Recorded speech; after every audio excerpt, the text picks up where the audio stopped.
Magandang araw sa ating lahat and welcome back to my YouTube channel. Ito ang pagpatuloy sa kwento at buhay pag-ibig sa magkakapatid matapos mawala ang kanilang mga magulang.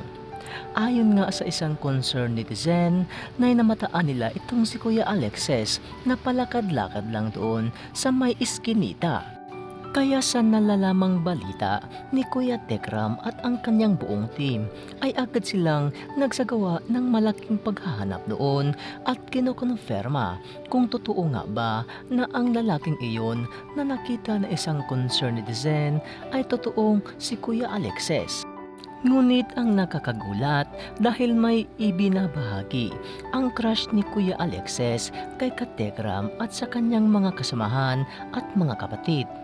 May inamin umano ang crush ni Alexes na ang isang dahilan sa kanyang pag-alis na hindi nagpapaalam dahil may mga bagay silang hindi nagkaintindihan. At ayon nga sa kanya na humiling pala sa kanya si Kuya Alexes na makikipagkita ngayong February 14, araw ng Valentine's Day para sila ay magkausap ng masinsinan. Ngunit ayon nga sa kanya na siya ay tumanggi dahil ang araw na iyan ay may importante siyang lakad sa kanyang pamilya.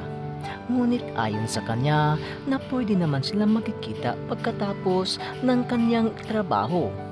Ngunit bigla na lang ang pag-alis ni Kuya Alexes at dahil doon marami nang sabi-sabi galing sa mga netizen na baka raw ito ang dahilan sa pag-alis ni Alexes na hindi nagpapaalam sa kanyang Kuya Tekram at sa kanyang mga kapatid. Kaya mapahanggang ngayon ay hindi pa rin siya nagpapakita at hindi pa umuwi sa bahay ni Kuya Tekram at hindi pa rin inaalam ang kanyang exact location at kung saan nga ba siya ngayon nakatira.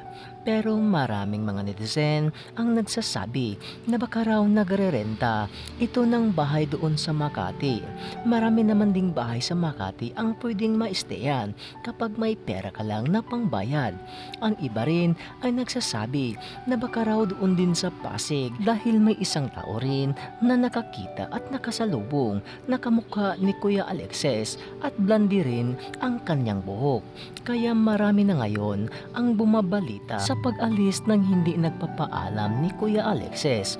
Ayon nga sa kanilang mga taga-suporta at mga fans na bakit nagawa ito ni Alexes sa kanyang Kuya Tekram at sa kanyang mga kapatid na grabe pa naman ang ipinapakitang pagmamahal ni Katekram sa kanila. Ngunit ayon nga sa kanyang crush na mabait naman na tao talagang itong si Alexes, ngunit hindi niya alam na ganito pala ang kanyang ugali kapag may mga bagay siyang hindi maiintindihan at hindi magugustuhan.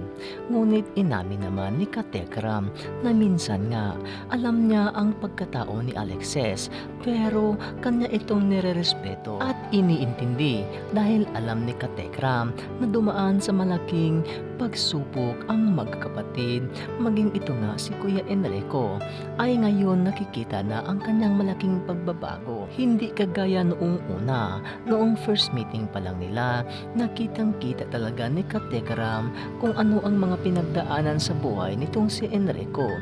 Siya talaga ang malaking may epekto sa pagkawala ng kanilang mga magulang.